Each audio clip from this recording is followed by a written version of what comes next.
Es que de hecho no he almorzado, pero bueno, vamos allá.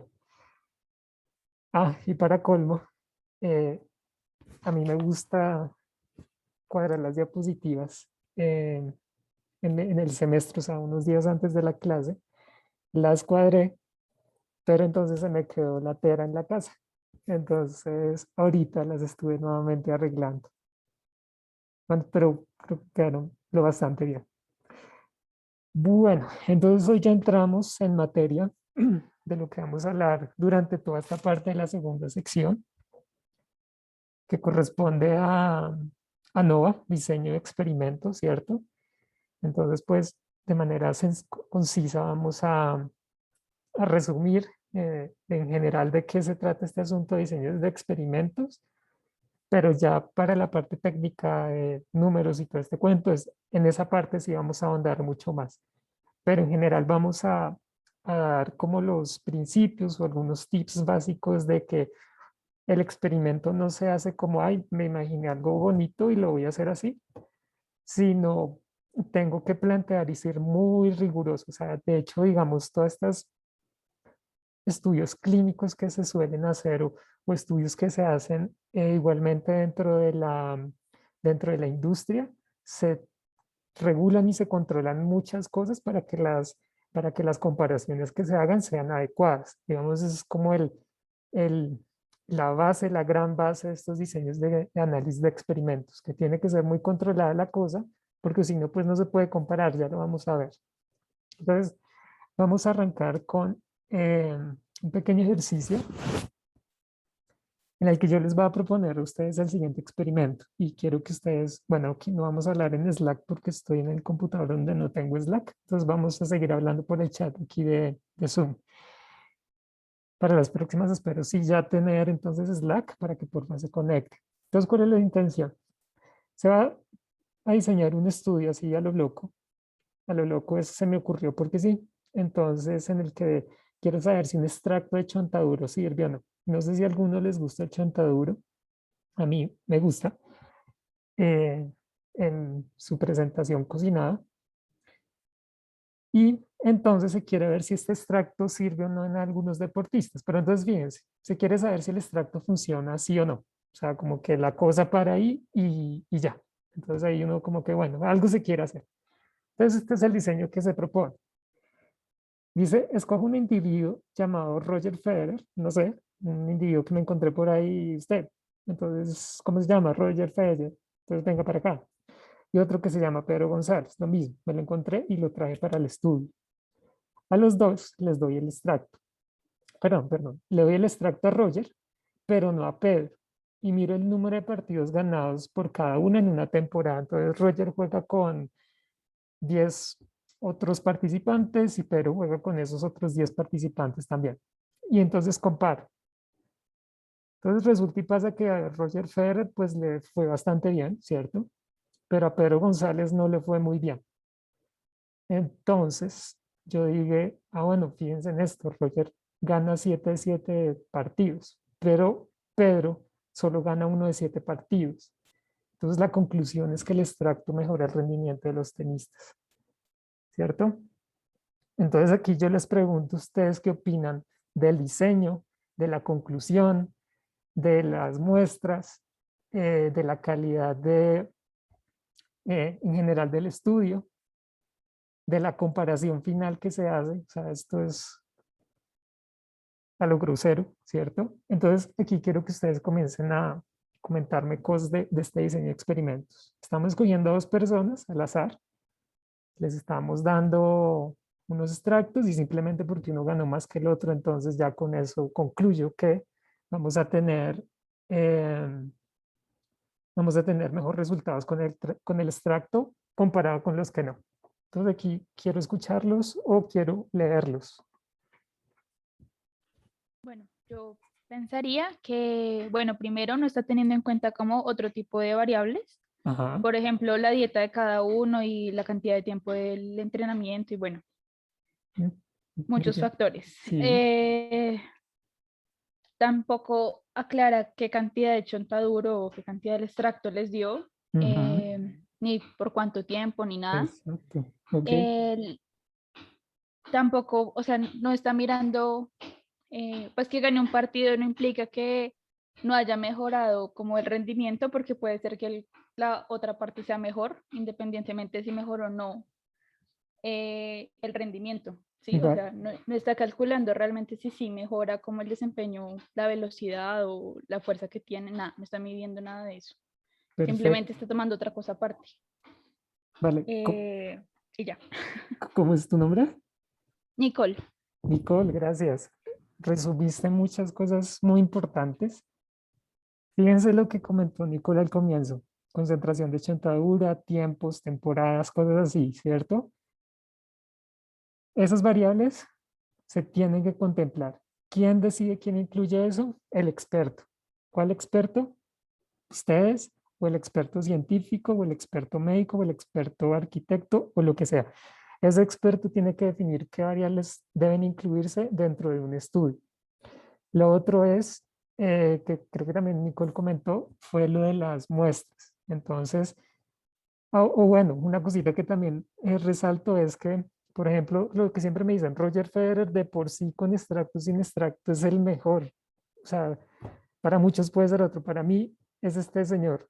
Y, y entonces, de hecho, con extracto sin extracto ya él va a funcionar muy bien, ¿cierto? En cambio, Pedro González pues puede ser muy bueno, pero pues comparado con alguien que juega, o sea, tremendamente bien, pues entonces ya va en desventaja, ¿cierto? Entonces yo tengo que comparar a Roger Federer versus a alguien que sea similar a Roger Federer.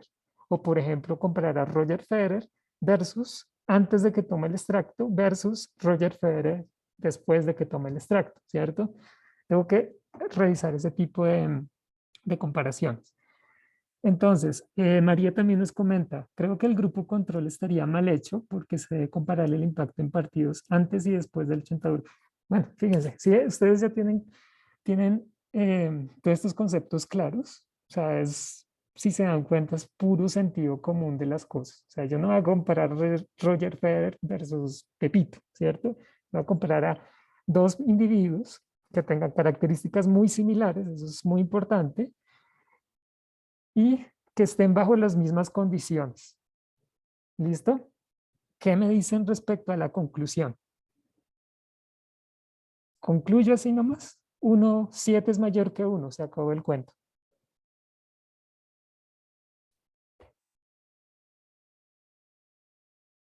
7 es mayor que 1. Es que, Así. profe, y también, ahí también vimos que solamente se le dio el extracto a uno de los dos tenistas. Entonces, pues aunque no tengan como características similares, creo que también podría ser un poco más acertado si se le diera a ambos.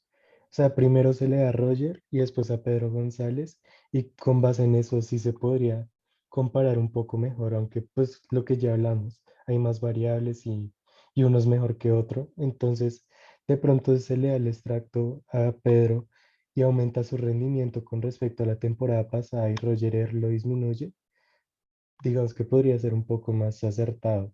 Entonces, pues primero, pues no se hizo el experimento con ambos, solo con un jugador y de eso se concluyó. Bueno, ¿cómo es tu nombre? Santiago García. Listo, Santiago, muchas gracias. Esos perfectos son diseños que se deben plantear y que vamos a ver. Entonces, ¿cómo diseñamos, eh, cómo fraccionamos las muestras para darles todos los tratamientos indicados? O sea, a los Roger Federer con el tratamiento y sin el tratamiento, a los Pedros González con el tratamiento y sin el tratamiento. Sofía, ¿querías decir algo? Pues sí, es que no sé qué tan relevante sea, pero quería decir que como que el tamaño de la prueba es muy pequeño, o sea, solo son dos personas. Eso es En súper cambio, importante. Sí, señora. Sí. sí, exacto. En cambio, si fuera con más personas, entonces de pronto se podría confiar un poco más en el resultado que a solo dos personas, porque puede ser ahí, o sea, como que la conclusión no es clara, como que puede ser como puro aleatoriedad. Exacto, perfecto, Sofía. Es eso, eso prácticamente es otro punto que se debe tener en cuenta, es que si vamos a comparar números, por lo menos tenemos que comparar medias y para tener medias necesitamos por lo menos 2 individuos o más. Entonces la muestra no es representativa. Este estudio es terriblemente mal. ¿Listo? Entonces aquí normalmente yo les decía que me propusieran qué hacer, pero entonces ya prácticamente me dijeron todo eso. Una cosita, y es el piloto, es el líder que los va, como ¿cómo se dice? El camino que los va a llevar a que hagan las cosas bien, y es definir el objetivo. Eso es lo más importante. A partir de allí, entonces ustedes ya saben qué metodología hacer, qué diseño de experimento hacer, qué prueba estadística hacer. ¿Listo? Entonces, eso es, digamos, lo más importante en un diseño de experimentos, el objetivo. Entonces, ¿qué es lo que yo en verdad quiero hacer? Quiero saber si un extracto de chontaduro a una concentración X en un tiempo específico tal tiene un efecto sobre el score de los tenistas del ATP. Eso era lo otro. La variable de interés no estaba bien definida, era como, a ver si les va bien, ¿cierto?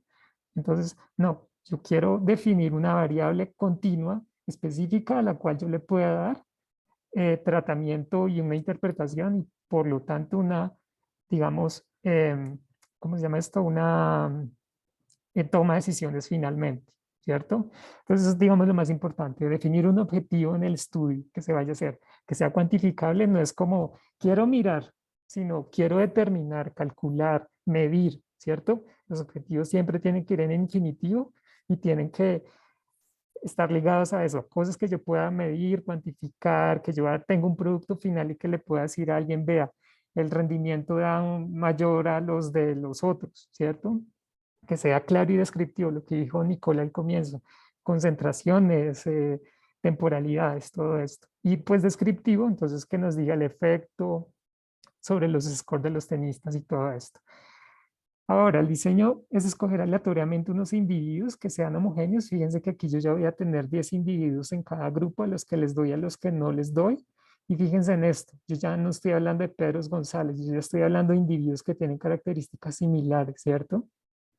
Esto, el top 10 del ranking ATP para tenistas, pues van a ser los mejores, ¿cierto? Entonces, estos individuos van a tener características muy similares y por lo tanto van a ser comparables. Ustedes dirán, bueno, pues puede que uno le vaya mejor, sí, porque van a haber características individuales que sí, algunas veces no sean del todo controlables, pero en general en los estudios experimentales se intenta hacer eso, ¿listo? Entonces, al grupo 1 les doy el extracto, al grupo 2 no les doy el extracto, cuento el número de partidos ganados en cada uno, calculo un score y los comparo, ¿cierto? Otra cosa que deben tener en cuenta siempre es aleatorizar. ¿Por qué? Porque puede que un individuo me afecte el resultado del otro. Entonces, si yo aleatorizo, van a quedar en grupos diferentes, ¿cierto? Y eso me va a generar que las respuestas no estén afectadas entre las observaciones que yo tengo. Los grupos homogéneos, entonces personas no entre Pedro González y Roger Federer, sino entre el top 10 del ranking ATP. Esto lo vamos a ver hoy, el bloqueo, y lo vamos a ver también más adelante. Y el resultado entonces es, bueno, en promedio, fíjense que aquí ya no estoy diciendo ganó 5 de 7, sino en promedio, estamos ya hablando de promedios como tal, se ganan 5 de 7 partidos en la temporada, en una temporada de 6 meses, lo que nos decía Nicole, y el grupo 2 gana 4 de 7 partidos en la temporada de 6 meses, ¿cierto? Entonces la conclusión tachada y es el extracto mejora el rendimiento de los tenistas. No, necesitamos un análisis estadístico, necesitamos determinar si esa diferencia es significativa o no, si 5 es mayor a 4 en este asunto, porque puede que sean muy cercanos, o sea, una unidad uno dice, no, pues eso es muy cercano, esos son iguales, pero puede que estadísticamente sí nos dé significativo que las diferencias 5 o 4 sí sean relevantes. Entonces nos vamos ahora a encargar precisamente de eso, del análisis estadístico como tal, y entonces ya ahora en la segunda parte de esta clase vamos a hacer entonces algunos ejercicios. Concluyamos rápidamente. Entonces, ¿qué es el diseño de experimentos? Es un proceso de planeación. Nos sentamos, lo que les decía al comienzo, nos sentamos y definimos qué es lo que vamos a hacer basados en el objetivo para nuestro estudio. Eso es muy importante. para entonces qué vamos a recolectar, qué vamos a analizar y cómo vamos a concluir y qué decisiones vamos a tomar. Listo, definimos un objetivo, que entonces en el objetivo está la pregunta a definir y los principios básicos que necesitamos siempre tener, es lo que ustedes ya saben, aleatorizar las muestras, que queden en grupos diferentes, que hayan réplicas y bloqueo. Que el bloqueo se los voy a explicar también más adelante, no vale la pena ahorita. Y entonces vamos a definir unos ítems de interés. Esto es importante de aquí para toda la primera parte de este curso. Entonces, vamos a tener que definir quiénes van a ser los individuos, si van a ser personas, si van a ser animales, si van a ser objetos, si van a ser unas tiendas, ¿cierto? A esas personas que les vamos a someter en algo, las vamos a denominar unidades experimentales. Y las vamos a someter a un tratamiento, una exposición, ¿cierto?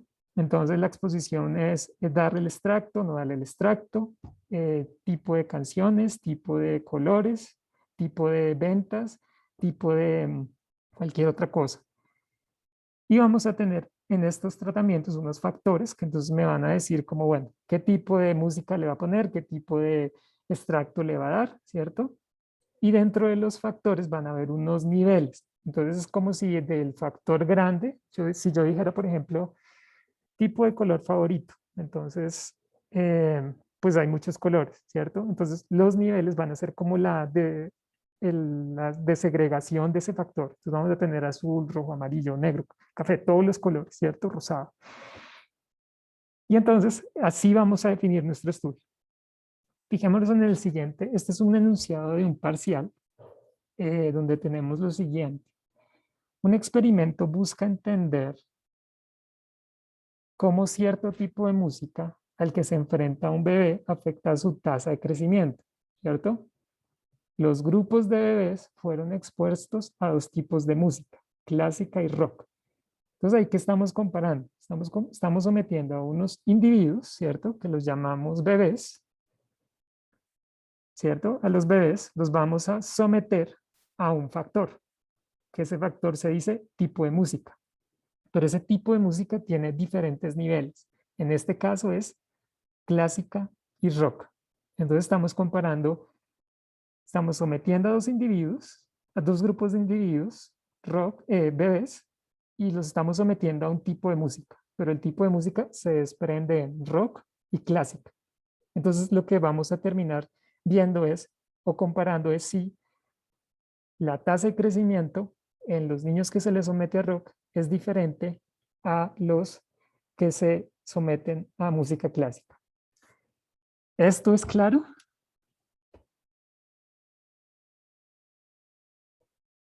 Sí. Sí, perfecto.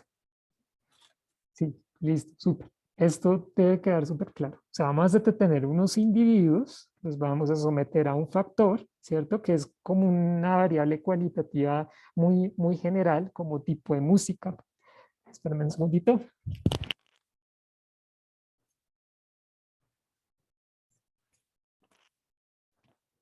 Como tipo de música, ¿cierto? Como tipo de color, como tipo de extracto, entonces de chontaduro, de, no sé, de marihuana, de un extracto de coca, por ejemplo. Entonces se pueden someter a los individuos a diferentes extractos.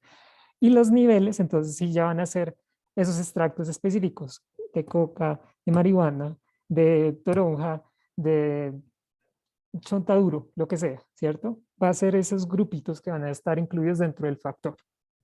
Y lo que nosotros finalmente vamos a terminar haciendo es comparando con qué le pasó a esos individuos sometidos en rock y qué le pasó a estos individuos sometidos a clásica.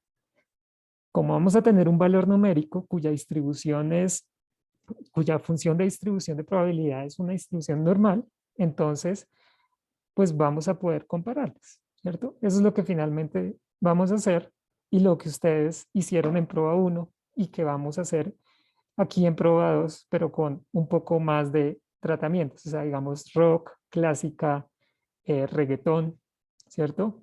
Entonces, ¿qué le pasa a los niños? Quedan enanitos. Entonces, ahora la otra pregunta era la siguiente. Nosotros habíamos dicho que, por ejemplo, la respuesta para los niños que fueron sometidos al, al, a la música de rock, su crecimiento fue en 4 puntos. pero para los niños con música clásica fue de 5 puntos. Yo tengo que demostrar que eso es estadísticamente significativo, porque nuevamente, 4 a 5 es de una unidad, entonces yo puedo decir que están muy cercanos. Pero fíjense, aquí esto puede ser que están lejos o que pueden estar muy cerca, ¿cierto? Entonces yo tengo que demostrar eso. Tengo que demostrar que si es 4 es mayor a 5 o en el problema, en el contexto que estoy trabajando, 4 es muy similar a 5 y la diferencia no es significativa entre los niños que se les da rock o entre los niños que se les da la música clásica. Entonces nos vamos a enfocar en eso. Esto es la diapositiva por si les queda dudas de qué es lo que significa un factor, un nivel, un tratamiento, una réplica. Nosotros en este curso vamos a estar enfocados, lo que les he comentado, en los estudios experimentales, porque podemos controlar de todo. Esto prácticamente es perfecto. Controlamos edades, pesos, temperaturas, todo. Como un cuarto adiabático donde no entra ni energía ni masa. Eso es cerrado, esa cosa es cerrada y la controlamos muy bien. Y esos son los estudios experimentales. Hay algo que ustedes deben tener presente, es que también hay estudios observacionales. En estos estudios observacionales, digamos normalmente como que se recogen datos de lo que se tiene en bases de datos públicas y a partir de ellos, entonces uno plantea los estudios como tal, haciendo algún juego por detrás, pero basado siempre de hecho siempre basados como en los estudios experimentales. Entonces esa anotación que quiero que tengan presente. Nosotros vamos a estar en estudios experimentales donde controlamos muchas cosas que en estudios observacionales, digamos, no se logran, es muy difícil controlar. Yo, de hecho, estoy trabajando en estudios observacionales y sí es un camello. Es un camello porque tiene muchos supuestos. Entonces, ya para ir entrando en qué es lo que vamos a hacer ahorita con los ejercicios, entonces nos vamos a preguntar, bueno, aquí el Rock Baby ¿qué pasa en el crecimiento del Rock Baby al Classical Baby? ¿Cierto? Entonces, el factor ya lo definimos, que es el tipo de música. Los niveles son Rock Baby y Classical Baby. O sea, los niños sometidos a rock y los niños sometidos a música clásica. Y lo que nos estamos preguntando es, ¿la media de crecimiento de los Rock Baby es igual a la media de los Classical Baby? Entonces, ¿cómo es el crecimiento? ¿Cierto? Entonces, lo que vamos a hacer es, tenemos una población, sacamos una muestra, a uno lo sometemos a música clásica, a otros a rock, y comparamos la media de crecimiento de cada uno de ellos y miramos si esos valores son significativamente iguales o diferentes. Para eso, entonces, vamos a hacer pruebas de hipótesis. ¿Se acuerdan que en prueba hicieron muchas pruebas de hipótesis? Pues aquí también vamos a hacer muchas pruebas de hipótesis. En esta prueba de hipótesis nos vamos a preguntar, bueno, ¿las medias son iguales entre Rock Baby y clásica o son diferentes, ¿cierto? Entonces, para responder esto, vamos a decir que bajo esta prueba de hipótesis donde las dos niños son iguales, ¿cierto? Donde las medias de crecimiento para los dos grupos de niños son iguales, entonces va a ser 0, ¿cierto? O sea, son iguales, entonces si resto una contra la otra, pues me va a dar un valor de 0. Entonces su distribución va a estar centrada en 0. Entonces vamos a tener bajo la prueba de hipótesis este tipo de distribución.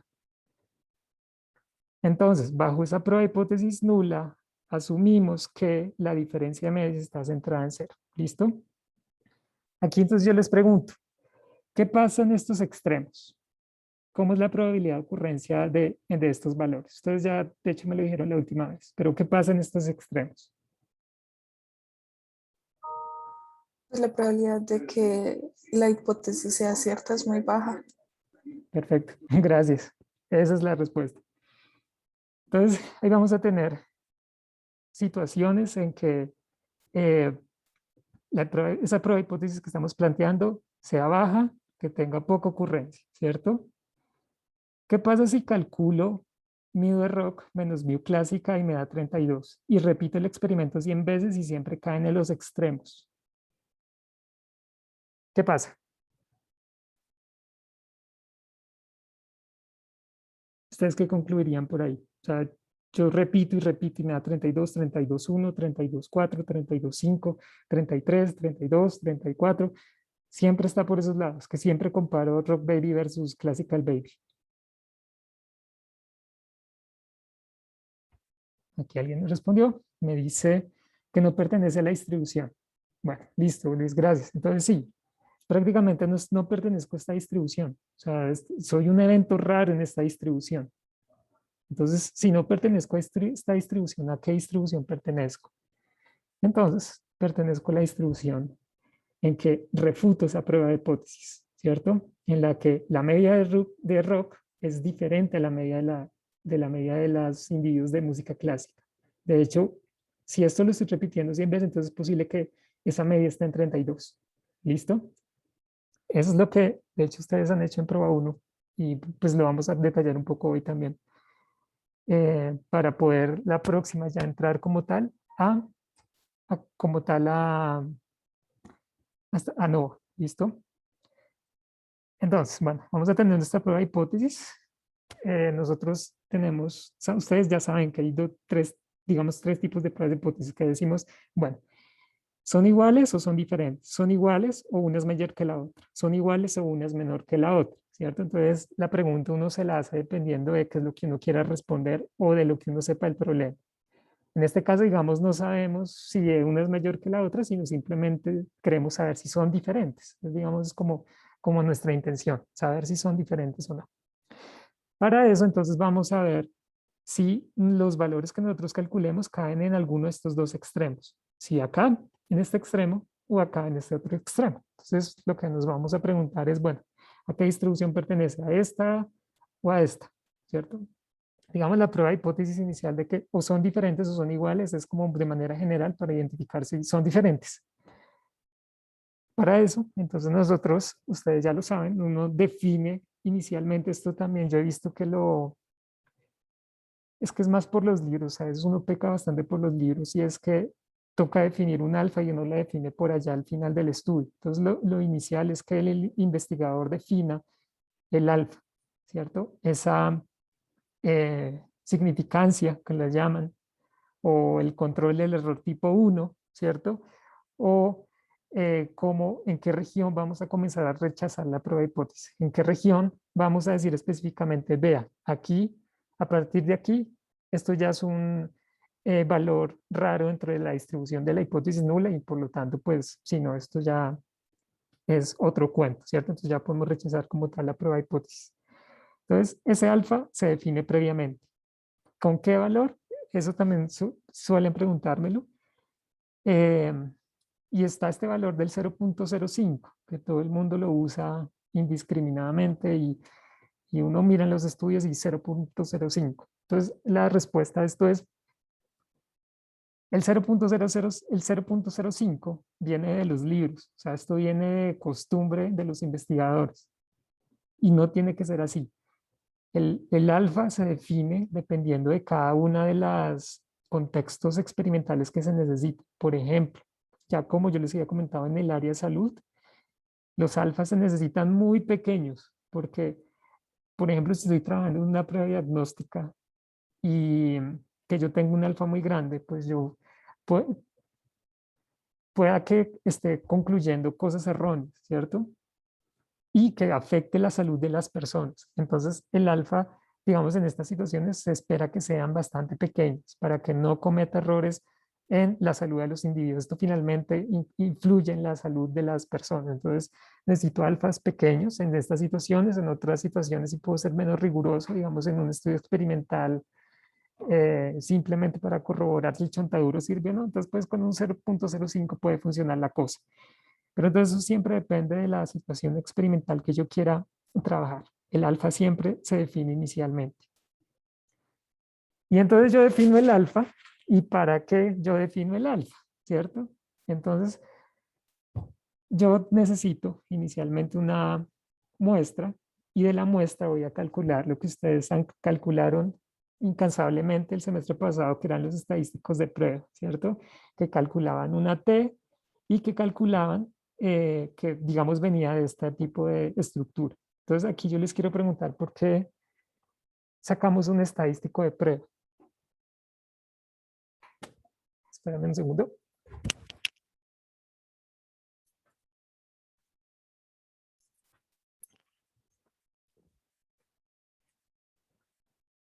Ya, ¿Por qué, Dios santo, nosotros calculamos un estadístico de prueba?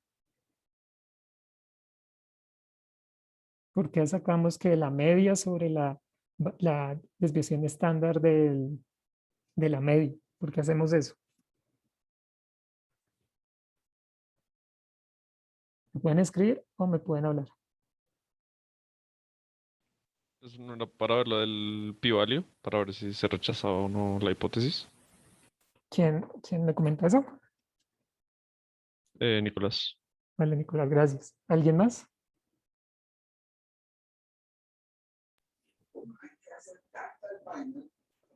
Pues uno adapta los resultados el experimento en la vida real a términos más como de las distribuciones y de las Ah, estadísticas que se están usando. Entonces, pues cuando tienes el estadístico de prueba, ya puedes traducir todo eso, esos resultados de media, de varianza y tal que te dio pues la distribución que quieres usar y puedes comparar respecto a tu hipótesis original si se adapta o no el experimento a la teoría.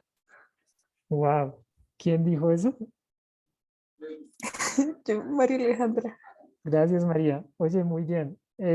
Espero que todos la hayan escuchado. Eso exactamente es lo que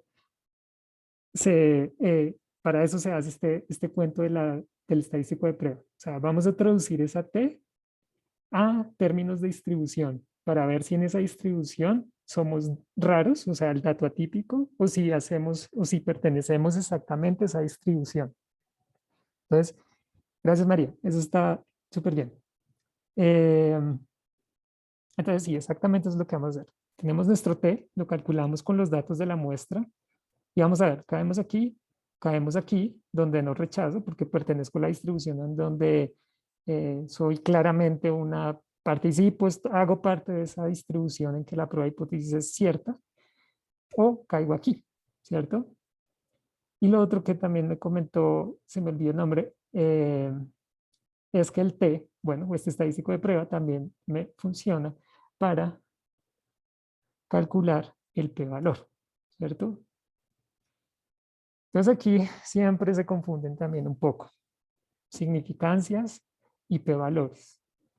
La significancia, fíjense en esto, yo la defino al comienzo. Es un valor que yo digo, vea, esta región de aquí para allá y de aquí para allá, es todo para rechazar la prueba de hipótesis. Yo la defino, yo no usé ninguna calculadora ni cosas complejas. Yo simplemente dije, el alfa es de 0.05. Ah, estoy en un estudio clínico, entonces pongámoslo más bajito, ¿cierto?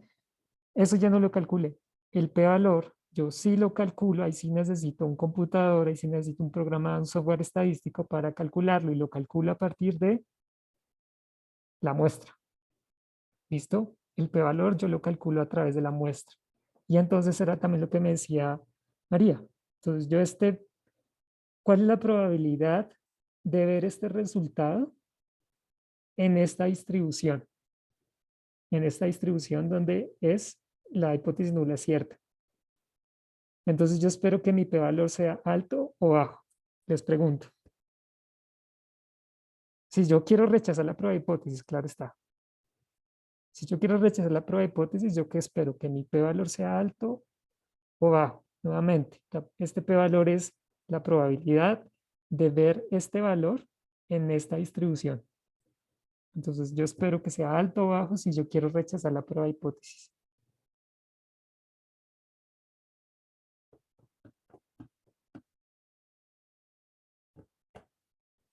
¿Eso se entendió? Ok.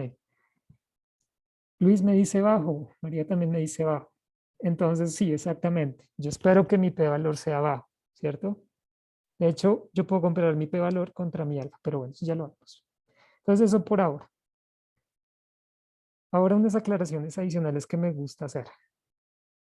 Entonces, bueno, ya tenemos claro que podemos calcular nuestro T, el estadístico de prueba, versus el T de la región de rechazo en esta distribución. Entonces, para eso definí estos cosos rojos, ¿cierto?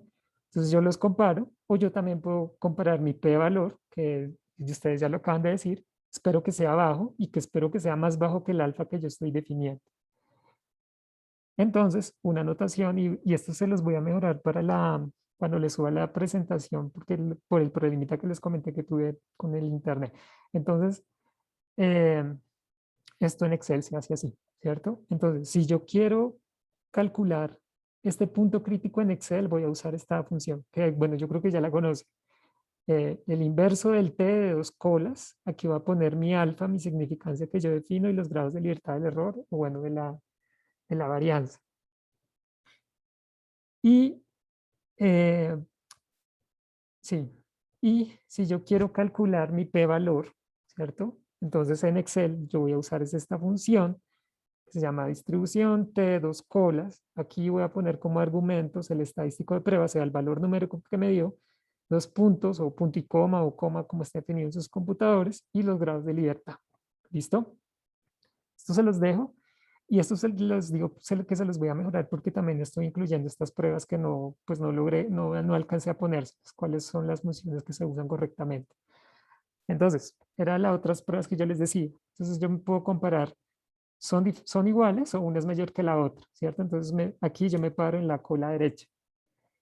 Son iguales o una es menor que la otra. Entonces aquí yo me paro en la cola izquierda, ¿cierto? Entonces acá juego con el 1 menos alfa y el alfa. Y bueno, entonces aquí yo más adelante les pongo cuáles son las funciones que se usan. Son las mismas, son similares, pero pues con ahí algunos cositos, sino que se las voy a poner y también se las voy a poner análogamente a R cuando comencemos ya a hablar con R para que ustedes se defiendan en ambos campos, en Excel y en R, porque he visto que se confunden bastante en eso y como que se enredan mucho en R, entonces prefieren simplemente usar Excel. Entonces, a veces tampoco es tan bueno. Bueno, ¿hasta allí alguna pregunta o todo ok?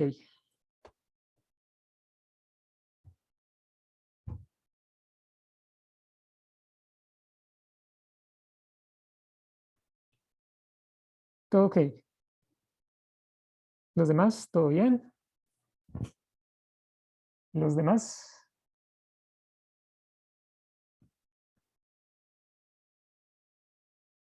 ¿Claro? Perfecto. Bueno, listo. Bueno, esto rápidamente también y ya nos ponemos a hacer ejercicios. Así que preparen su hoja de Excel, sus calculadoras. Bueno, con el Excel es suficiente.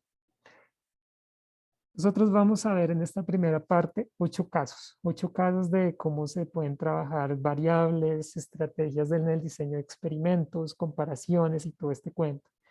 Para eso, entonces, vamos a ver 8 casos particulares que van a corresponder inicialmente a comparación de dos poblaciones. O sea, el que vimos ahorita, extracto versus no extracto, o classical baby versus rock baby, ¿cierto? Eso es una comparación de dos poblaciones, que eso es lo que se hace convencionalmente en un curso estadístico. Vamos a ver una segunda estrategia que va a ser comparación de dos poblaciones con muestras pareadas, que entonces ahí entra un poquito lo del bloqueo. Y entonces ahí sí ya entramos con, no, que entonces que es que el cuento que no es que yo no tengo 2 niveles, yo tengo 3, ¿cómo hago eso? Entonces ahí entra no.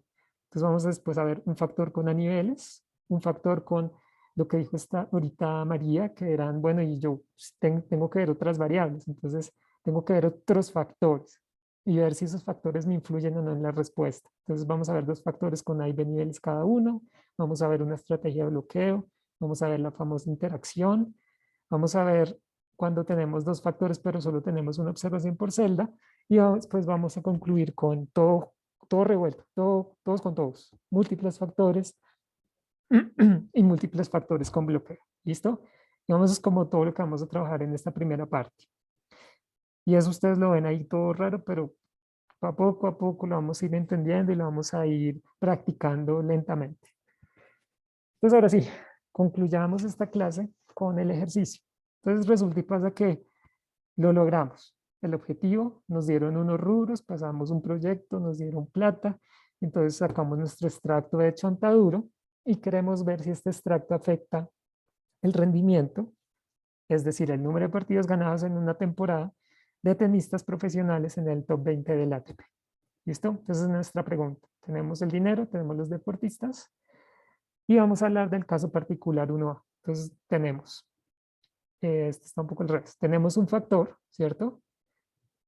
A uno les damos el extracto, a otros no les damos el extracto y vamos a ver qué es lo que pasa en la variable de respuesta. Entonces vamos a preguntar, ¿Influye el factor sobre la variable de interés? Eso es lo que nos vamos a preguntar. Y lo vamos a responder mediante pues, lo que ustedes ya saben, con la famosa T. Entonces, estos son los datos. Vamos a tener estos datos. Los vamos a tener tabulados aquí. Ya los voy a poner a hacer cálculos. Entonces, quiero que se fijen primero en esto. Vamos a tenerlos tabulados de esta manera. Factor A en una columna y sus niveles en estas dos otras columnas, ¿cierto? Vamos a tener que para el individuo 1 va a tener un valor hasta tantos individuos yo tenga para ese nivel. Y lo mismo para el nivel 2, ¿cierto? Y para cada uno de los niveles puedo calcular una media individual, ¿cierto? Y una desviación estándar para cada uno de esos, para cada uno de estos. Y estos cositos, estos promedios, estas desviaciones van a ser nuestras herramientas para poder comparar las dos poblaciones. Nivel 1 versus nivel 2. Rock Baby versus Classical Baby. Con chontaduro y sin chontaduro.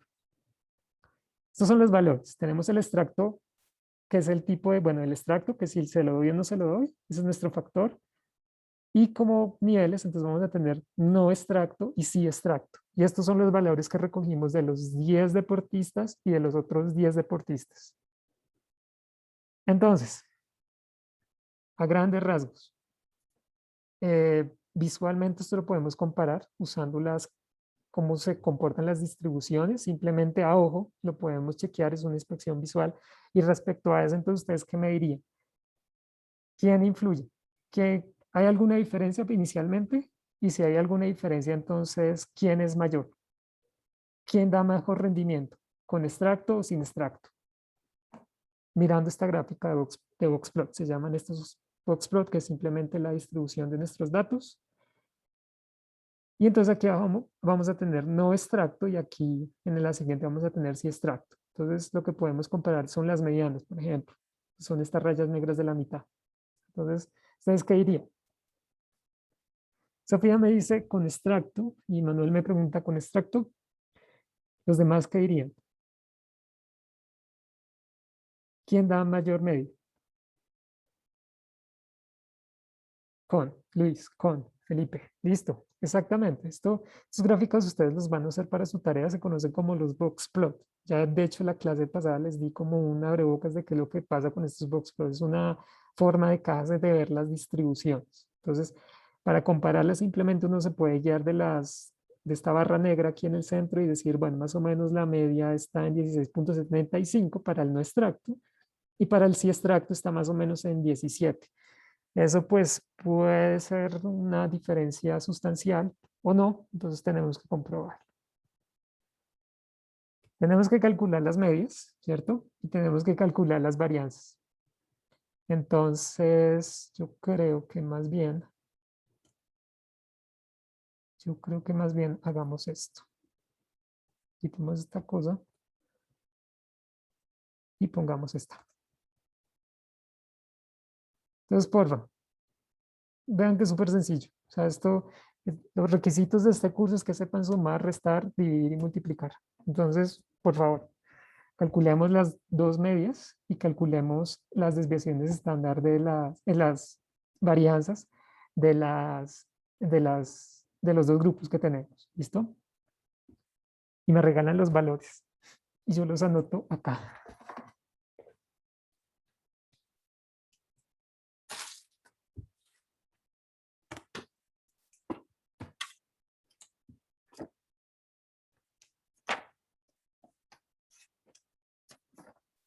Uf.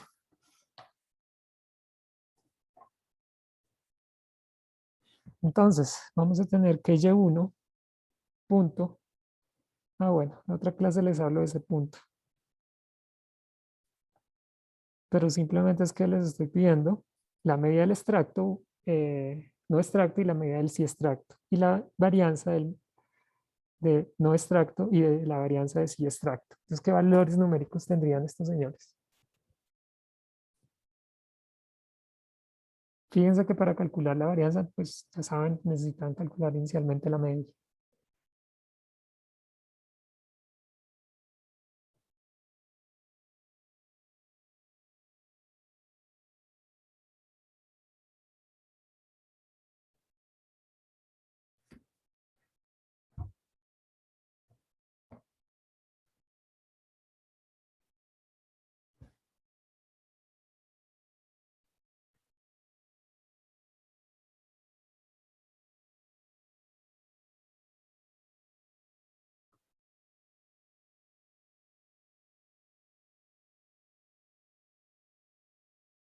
¿Cuánto les dio? Media de extracto 1, media de extracto 2, varianza sí, extracto 1 y varianza sin extracto. ¿Cuánto les dio? ¿Qué valor les dio?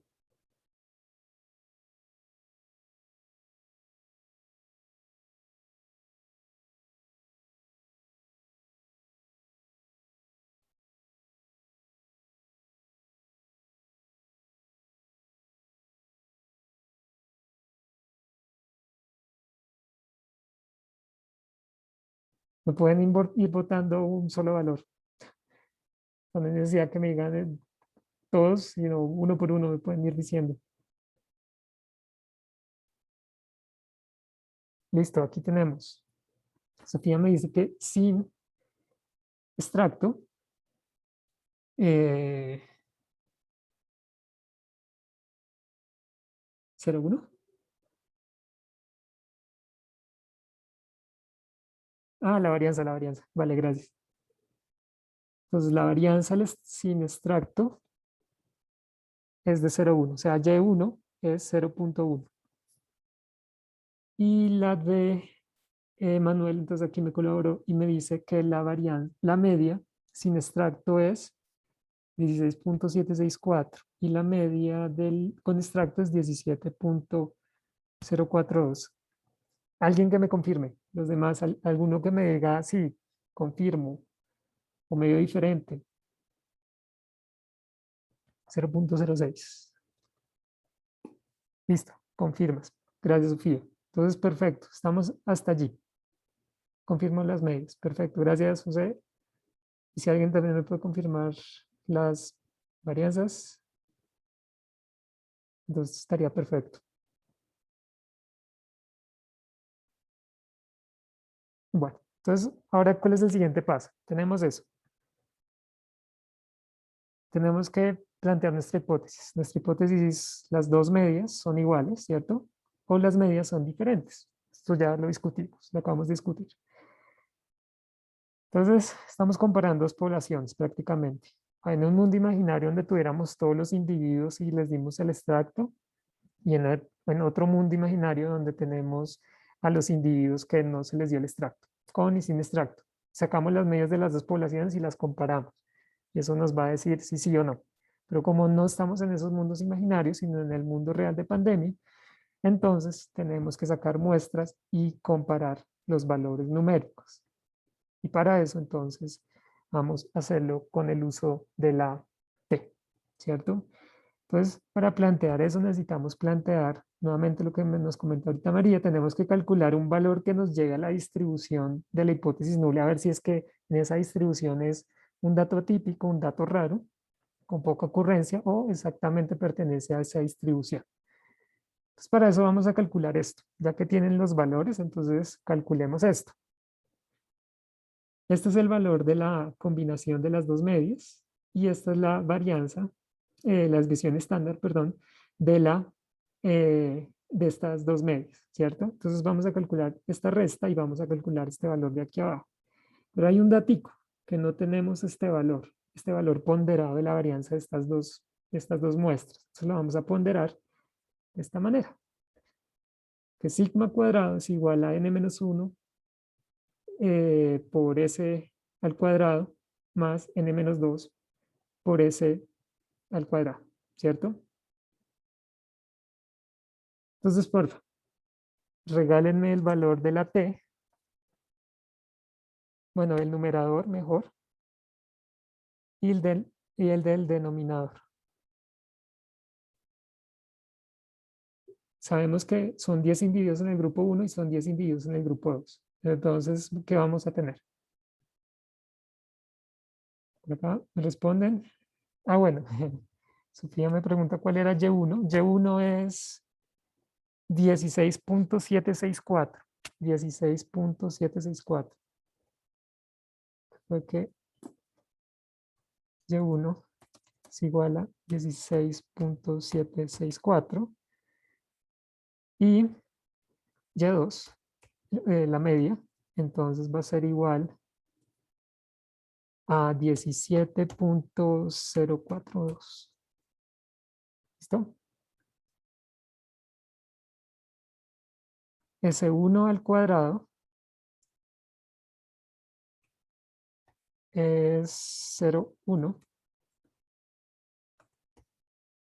y S2 al cuadrado es 0,06. ¿Listo? Entonces tenemos esos dos valores.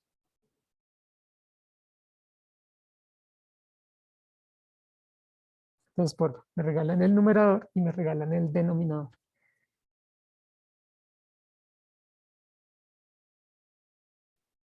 Ah, bueno, aquí están, de hecho.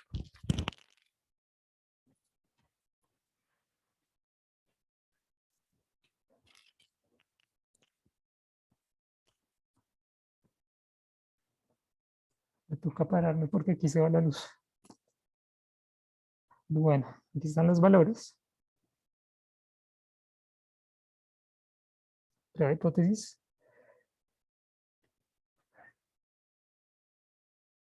Y entonces, ¿este señor cuánto da?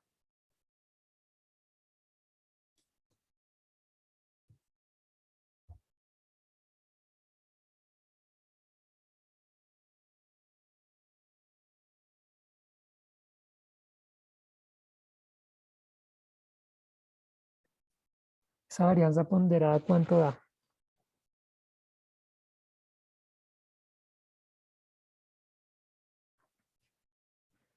Les recomiendo que hagan estos ejercicios. Yo sé que algunas veces pueden parecer, así como, ah, bueno, yo una media, eso yo sé hacerlo. Es bueno que lo hagan. Es muy bueno que lo hagan. A mí me dio,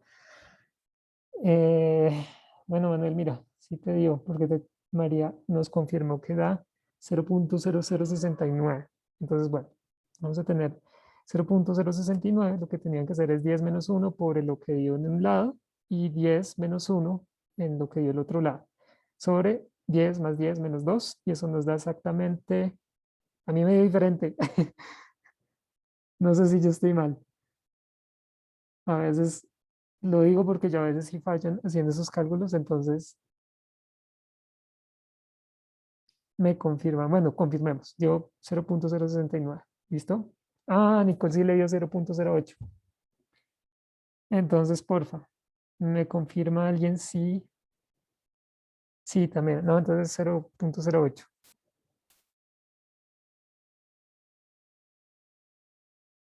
Vale, entonces Luis me pregunta. Ok, bueno, me preguntaron internamente. ¿Qué significa el sigma cuadrado? Sigma cuadrado es la varianza, ¿cierto? Entonces vamos a tener, bueno, vamos a tener sigma cuadrado gorro. Cuando vean el sigma cuadrado solo, es el parámetro de la varianza de la población. Sigma cuadrado, solito. Cuando vean sigma cuadrado gorro, va a ser la varianza muestral, ¿cierto? Con el gorro, cuando tengan estos gorros nuestros parámetros, vamos a estar hablando de estadísticos. O sea, es una estimación de un parámetro. Cuando veamos esos parámetros con los gorros. Estos gorros así chistosos, como estos gorros japoneses. ¿Cierto? Y entonces este señor va a corresponder a la varianza. ¿Listo? A la varianza de esta combinación que estamos haciendo. Y1 menos Y2. Esta se conoce como varianza ponderada. ¿Listo?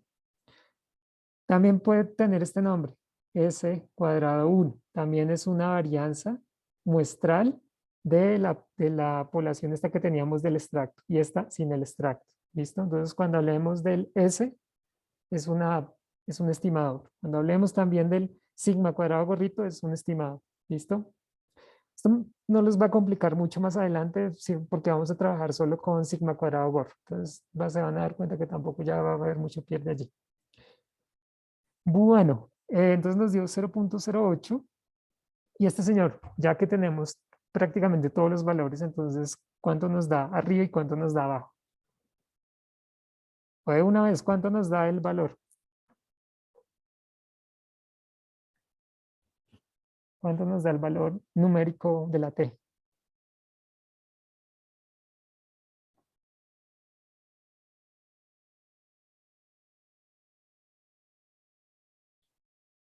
$16.764 menos 17.042 sobre raíz de 0,008 no sé qué por 1 sobre 10 más 1 sobre 10. ¿Qué valores nos da esto?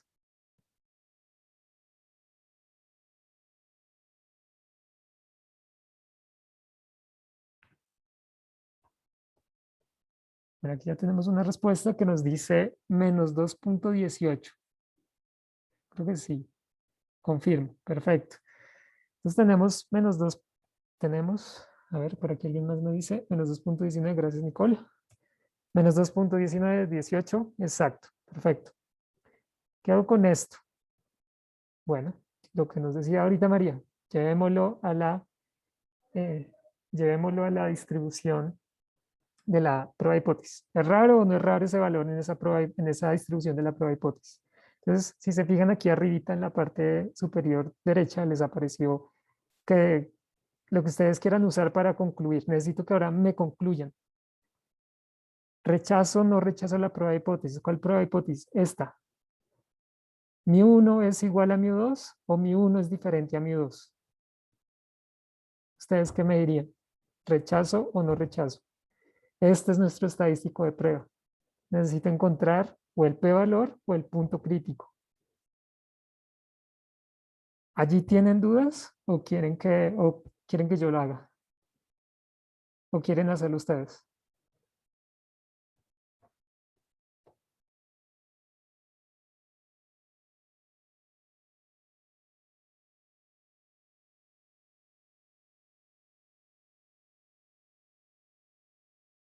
Listo, entonces María me pregunta cuál es el alfa en este caso. Hacemos un alfa del 0.05.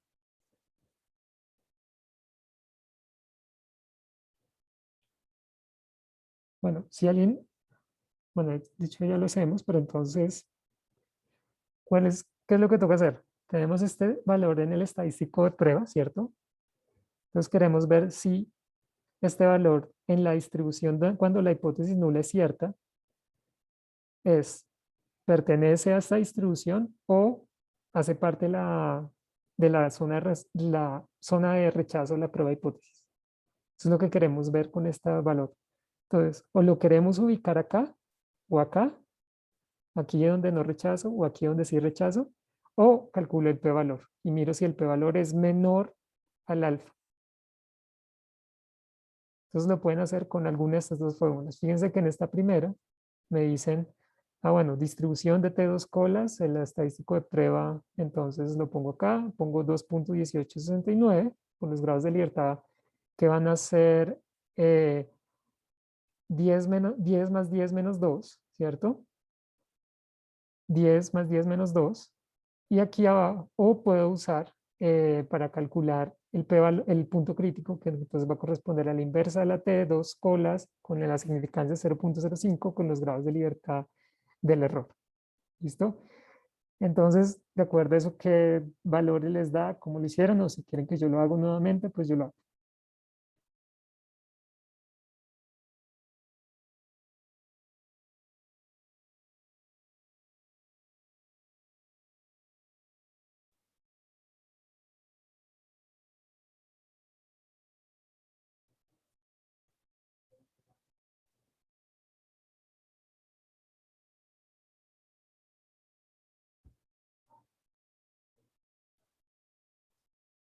Bueno, ¿cómo les fue? ¿Alguna respuesta por allí o ya lo hago yo? Díganme si, escríbanme si, no importa, cualquier cosa.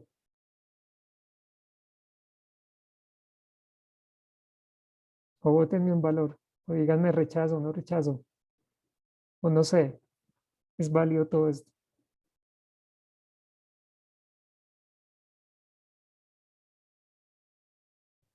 O bueno, el silencio también.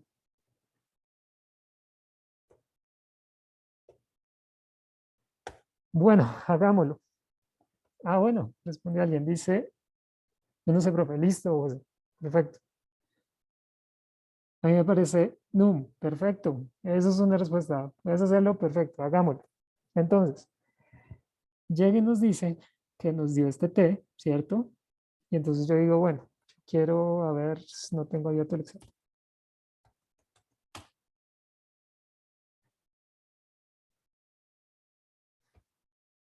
Entonces llegan y me dicen, bueno, mi T es igual a menos 2.10869, ¿cierto? En estas pruebas de dos colas yo voy a comparar es el valor absoluto. Entonces voy a decirle que, bueno, igual a BDC, el valor absoluto de este número, ¿cierto? Entonces voy a comparar el valor absoluto de este valor versus el del punto crítico. Entonces yo voy a buscar inicialmente, digo, bueno, va a trabajar un alfa del 0.05, entonces necesito encontrar en esta distribución cuál es ese punto. O sea, el punto aquí que me dice, vea, el cuartil tal va a tener probabilidad de alfa.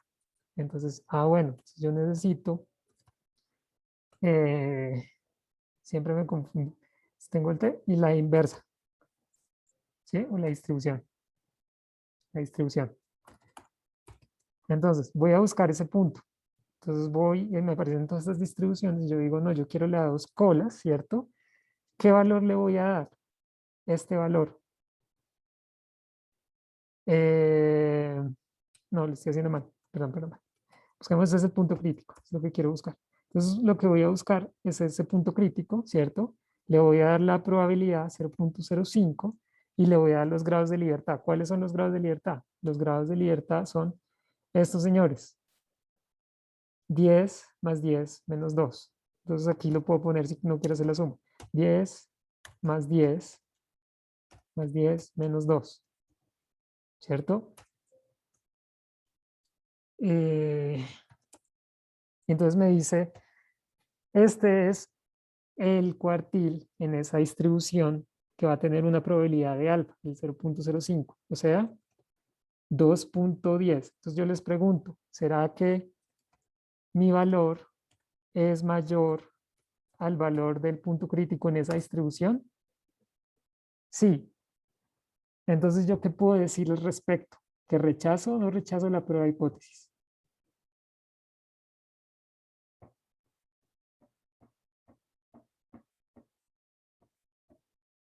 Este es mi T, llamémoslo crítico.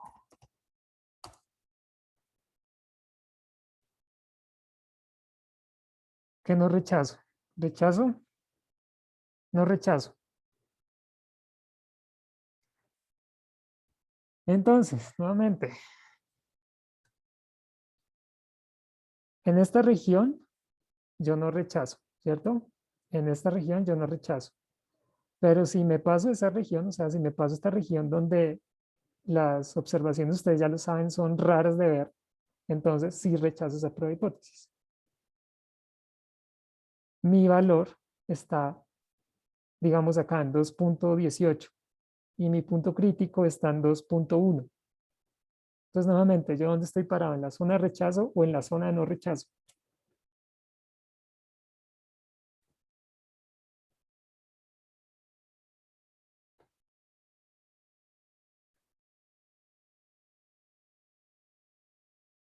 En la zona de rechazo, ¿cierto?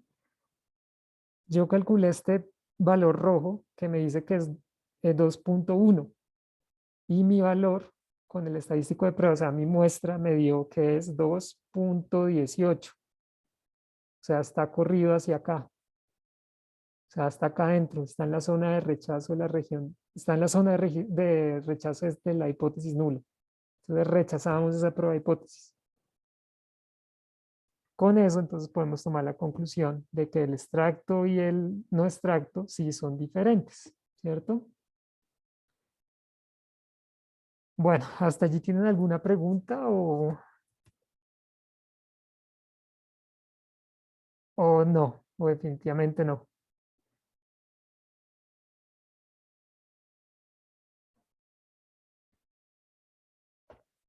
A ver, ¿puedo ver la fórmula en Excel? Pues no entendí lo de la zona de rechazo. Bueno, esperen un segundo, yo creo que lo puedo hacer.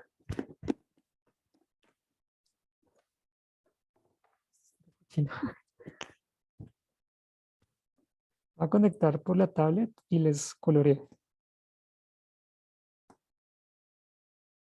Y concluimos con eso por el día de hoy. Bueno, que Santiago me dice entonces la fórmula.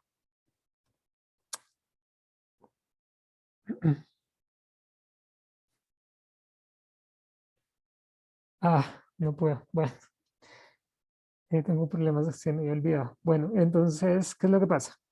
Vámonos acá. Voy a anotar con color, ¿cuál? Uno verdecito, listo. No, porque hay uno con uno naranja, mejor.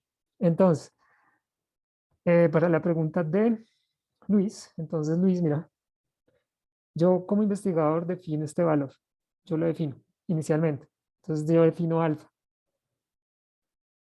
que es el 0.05, ¿cierto? Yo con mi muestra calculo el t, y calculo el p valor, ¿cierto? Entonces yo lo que voy a hacer es si este t, este valor numérico, dentro de la distribución cuando la hipótesis nula es cierto, o sea, cuando no hay diferencia en darle el extracto o no darle el extracto, si este valor dónde cae, en qué región cae, ¿cierto? Entonces no hablemos de zonas de rechazos ni de nada, simplemente que ese valor cayó acá, ¿cierto? Entonces uno que diría, no, pues ese valor parece que tiene una probabilidad de ocurrencia dentro de esta distribución muy baja, ¿cierto? Porque está en las colas, o también hubiera podido caer acá. Entonces tienen probabilidades muy bajas dentro de esta distribución. ¿Dentro de cuál distribución? No, pues dentro de la que la hipótesis nula es cierta. O sea, que las dos medidas son iguales. O sea, indistintamente no le dé nada porque no va a hacer ningún efecto, ¿cierto? Pero entonces nuestro valor cayó acá y yo necesito definir una zona específica que nos diga, vea, sí, efectivamente es un caso, ese valor es de poca ocurrencia dentro de esa distribución y por lo tanto entonces podemos rechazar la hipótesis nula. En otras palabras, podemos decir que los dos extractos son diferentes, su efecto es diferente en la variable de respuesta. Para eso entonces ahora sí hablemos del alfa. Nosotros usamos el alfa exactamente para delimitar esa zona en donde vamos a decir, vea, de aquí hacia allá, efectivamente la hipótesis nula si ese valor cae dentro de estos valores, dentro de esta región, entonces no, efectivamente, eh, no podemos rechazar la prueba de hipótesis. Entonces las dos extractos cumplen el mismo objetivo. O sea, no pasa nada con el extracto, dándoselo a estos individuos. Pero de aquí a allá, entonces, estos individuos o estas comparaciones que estamos haciendo, sí presentan una respuesta diferente en los individuos que estamos tratando. En otras palabras, los extractos sí son diferentes en la variable de interés que estamos observando. En otras palabras, los individuos se están comportando diferente. En otras palabras, no estamos parados acá, sino estamos parados acá, donde las poblaciones se comportan de manera diferente. ¿Qué es lo que los diferencia? Pues que a una le di el extracto y a otra no le di el extracto. ¿Listo? Entonces, eso es lo que hacemos con este P valor, con este T, perdón, con este T. Lo ubicamos dentro de esta distribución y miramos dónde cae, aquí o cae aquí. Si cae en cualquiera de esos sitios, yo tengo que delimitar una zona que me diga rechazo o no rechazo la prueba de hipótesis, ¿cierto? En este caso, ese valor nos cayó en la zona de la derecha, donde yo sí rechazo la prueba de hipótesis porque la ocurrencia de este valor dentro de esta distribución tiene un valor muy bajo. ¿De cuánto? No, pues usemos la función de Excel. Distribución T2 colas que me dice que si yo le doy este valor, fíjense que yo le estoy dando este valor en valor absoluto con los grados de libertad. Entonces él me va a decir que este valor dentro de esta distribución, su probabilidad es de 0.04. Entonces ustedes me dirán, ¿eso es una probabilidad alta? ¿Es una probabilidad baja? Es una probabilidad muy baja, ¿cierto? De ocurrencia en esa distribución. A mí hablan de probabilidades de 0.5 para arriba, eso es una probabilidad alta, pero esto entonces es baja. Y además podemos rechazar porque tenemos un punto de corte que nosotros definimos antes del experimento para poder eh, definir exactamente si rechazamos o no. Digamos, eso es lo que les digo, el contexto, que entonces que yo estoy en unas situaciones donde comprometo la vida de la gente, entonces pues si necesito alfas muy pequeños, o sea, este alfa sí ya podría ser muy grande, esto prácticamente estoy diciendo que de cada 100 personas me equivoco en 4, ¿cierto? De cada 100 personas me equivoco en 4. Entonces a 4 personas les digo, no, usted tiene cáncer, lo someto a un tratamiento y se enferma y puede que muera. Entonces esas cosas son de tener presente y cuidado. ¿Listo, Luis? ¿O no?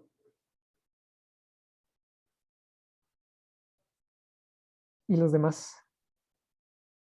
Profe, disculpe, y entonces ese alfa que definimos sí es el de 0.05, o sea, el primero. Hola. Sí, sí, ese lo definimos inicialmente. O sea, lo definimos antes de arrancar el experimento. O sea, decimos como, vea, el alfa es 0 punto tanto, 0.025, 0.05, depende del contexto. Pero en Listo, general, y cuando obtenemos el t, lo ubicamos más a la derecha del 0.05 porque lo hacemos en valor absoluto, ¿cierto? ¿O por qué lo ponemos más a la derecha si es negativo?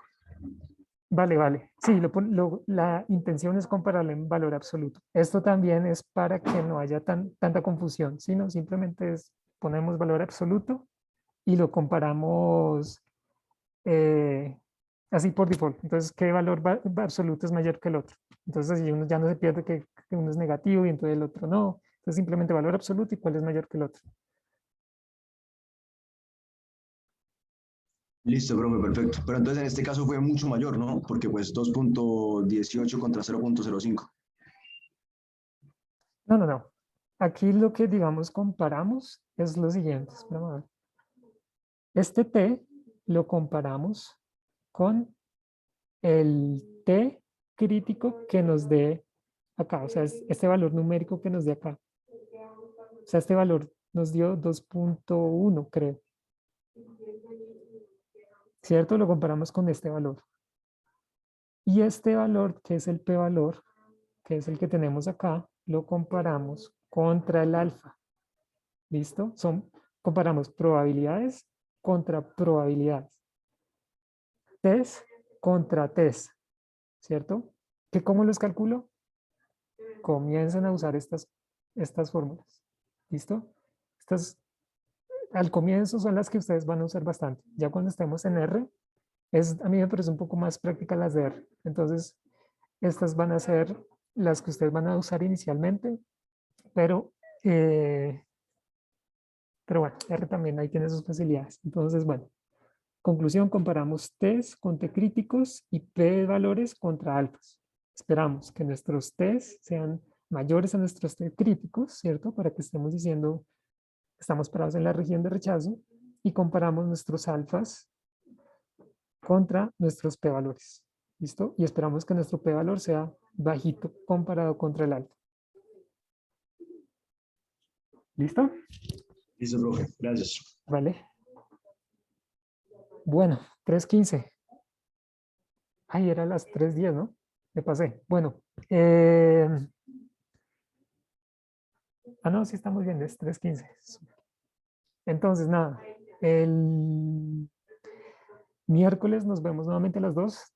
Nuevamente un pedacito de práctica, de teoría, y luego sí práctica que ustedes arranquen a machacar estos datos y hacer todo el cuento, que digamos es como lo importante. Y ya, bueno, ya entramos ahí de lleno en ANOVA y todo su cuento. Vamos a montar toda la prueba. Entonces, nada, eso digamos es para hoy. Entonces, nos vemos el miércoles. Que estén bien. Gracias, profe. Bueno, Gracias, Profe, profe. gracias. vale, que estén Gracias. bien. Buen fin de semana. Profe, una pregunta. Señora. ¿Cuándo vamos a empezar a usar esta otra herramienta R? Yo creo que ya la otra semana. Lo que pasa es que estoy teniendo problemas descargando para mi computador porque me está diciendo como este paquete